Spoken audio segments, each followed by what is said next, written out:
Hey friends, Sam Haymart for Test Driven TV. Now, you know I love to compare muscle cars, Mustang, Camaro, Challenger.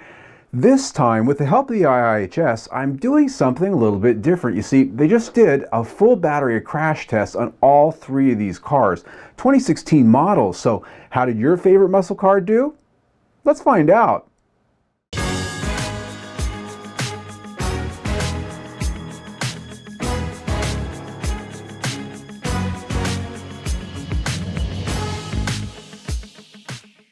When people think about sports car performance, safety ratings aren't the first thing to come to mind. But safety is important because sports cars have high crash rates. So for the first time, we've put a trio of iconic muscle cars through their paces to see if they're as safe as more traditional cars. Making this new round of tests very important is the fact that it's the first time they've actually used the new small overlap test on all three of these cars. And basically what this test is they put 25% of the car up against a fixed barrier.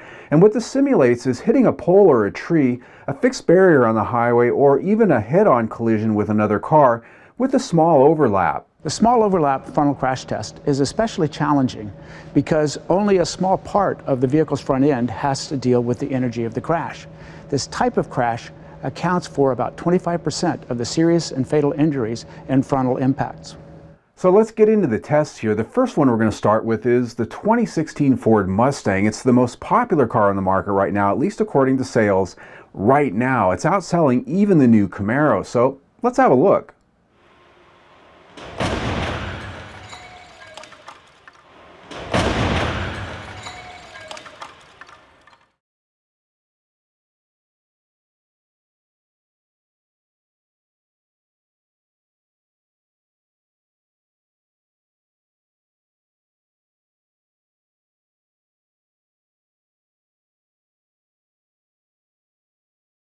The Mustang was redesigned for the 2015 model year, and it's just one rating away from earning top safety pick status. If it just improved its small overlap crash performance from acceptable to good, it would be there. It also earns good ratings in our 4 other crashworthiness evaluations, and it has an available forward collision warning system to help keep you out of crashes in the first place. Next up is the 2016 Chevrolet Camaro. It's the new kid on the block and theoretically should do the best of all these cars since it's had the benefit of being the most latest car developed out there because this new test came out in 2012. The Mustang, they sort of had a chance to really dial the car in for it, but Chevrolet had a year and a half extra to get their work done.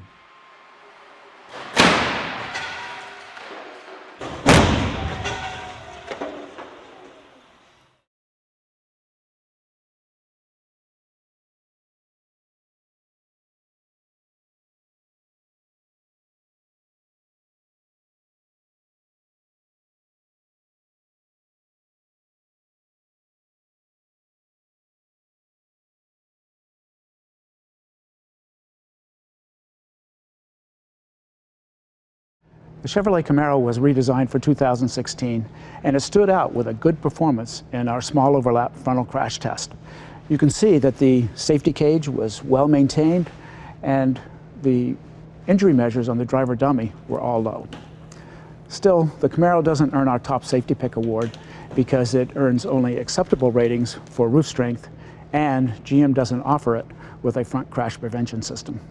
The third up for our testing is the Dodge Challenger. Now the Dodge Challenger, it's the oldest one of the bunch here, and so we'd expect it might not do as well, and that's exactly what happened.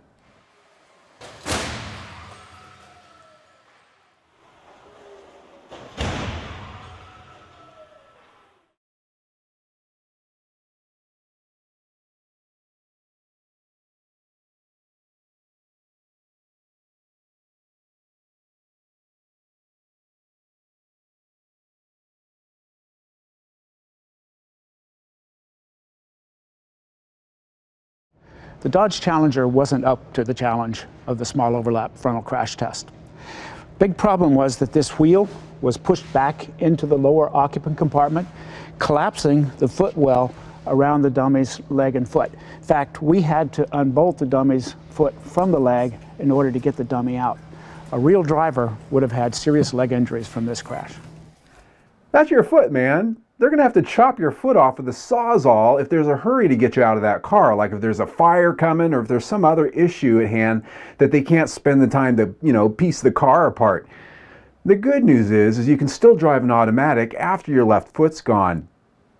Now, in all fairness, to the Dodge Challenger, this is a car that was developed probably 6, 7, maybe up to 10 years before they started implementing this test. It's an older car.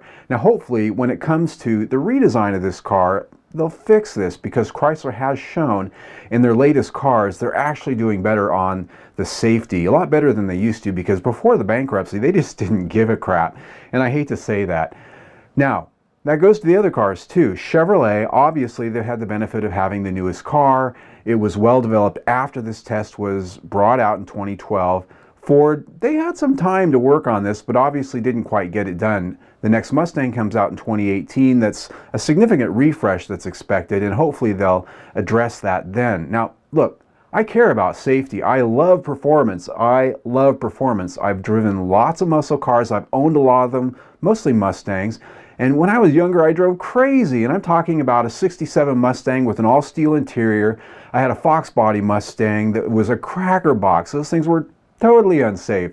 So I'm just glad I never got in a crash. But the reality is it matters on cars like this, because even though most people that look at new ones are older because they're expensive now, these cars are going to get old. They're going to age, and at some point, young drivers are going to be in these things when they're used. And look, if we're honest with ourselves, we know that the young drivers in cars like this are the ones that crash the most, because they're out having fun and, well, they don't always know what they're doing, or they're not always responsible. So it's very important, I think, that these cars are as safe as they can be. I agree with the IIHS. That said, I love to do a lot of reports on this kind of stuff, and you'll see more of it if you subscribe. So click on the link right here and subscribe to our YouTube channel, because I do quite a bit of this stuff, because I very much do care. In fact, if you want to know why I think the IIHS does such a good job, and how important they are to this whole process, there's a link down below on a little bit of a bit that I did a year or so back exactly on that.